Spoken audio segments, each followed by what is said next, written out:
नमस्कार शेतकरी मित्रांनो, कापूस भावाविषयी माहिती पाहिली तर आज 17 एप्रिल 2026 रोजी बघा, आता कापसाच्या भावामध्ये थोडासा बदल आहे. बदल म्हणजे काय, भावही वाढलेले नाही आणि कमीही झालेले नाही, आहे तसेच काय झालेले आहेत, राहिलेले आहेत. जेव्हा 85-83 होता तेव्हा बऱ्याच शेतकऱ्याचा कापूस काय केलेला आहे, विक्री गेलेला आहे.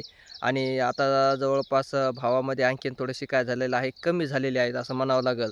आता जवळपास भाव 83 ते 84 पर्यंत शेतकऱ्याचा कापूस काय केला जातो, कापसाच्या क्वालिटीनुसार घेतला जातो. आणि त्यामध्ये मग जवळपास बऱ्याच शेतकऱ्यांनी काय केलेलं आहे, अद्याप आपले कापस विक्री केलेले आहेत. आता 5 ते 4% शेतकऱ्याकडं म्हणलं, जास्तीत जास्त 60% शेतकऱ्याकडे काय झालेलं आहे, कापूस बाकी आहे. बाकी शेतकऱ्यांनी काय केलेलं आहे, पहिला जो वेचणीचा कापूस असतो तो पूर्ण काय केलेला आहे, विकला गेलेला आहे.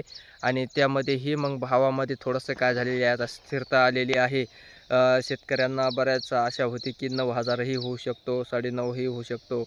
पण त्याचा काही एवढा मोठा त्या कापसाच्या भावामध्ये बदल झालेला नसून कापसाचे भाव थोडेसे आता काय झालेले आहे, स्थिर झालेले आहेत. 83-84 काय झालेले आहेत, स्थिर झालेले आहेत. आणखीनही त्याच्यामध्ये काय होऊ शकतो, बदल होऊ शकतो, वाढ होऊ शकतो आणि कमीही होऊ शकतं. तसं काही जागतिक स्तरावर चालणारं हे मार्केट असल्यामुळं ह्याच्यामध्ये चढ उतार सारखा काय राहतो, होत राहत असतो. पण आणखीनही भावामध्ये काय होणार आहे, बदल होणार आहे. म्हणजे भाव कधी काळी काय होणार आहेत, वाढणार आहेत, फिक्स वाढणार आहेत. त्यामुळं मग जे शेतकरी राहिले असतील कापूस विक्री करायचे, त्या शेतकऱ्याने भावाचा विषयीची माहिती घेऊनच काय करायचं आहे, आपला कापूस विक्री करायचा आहे. धन्यवाद.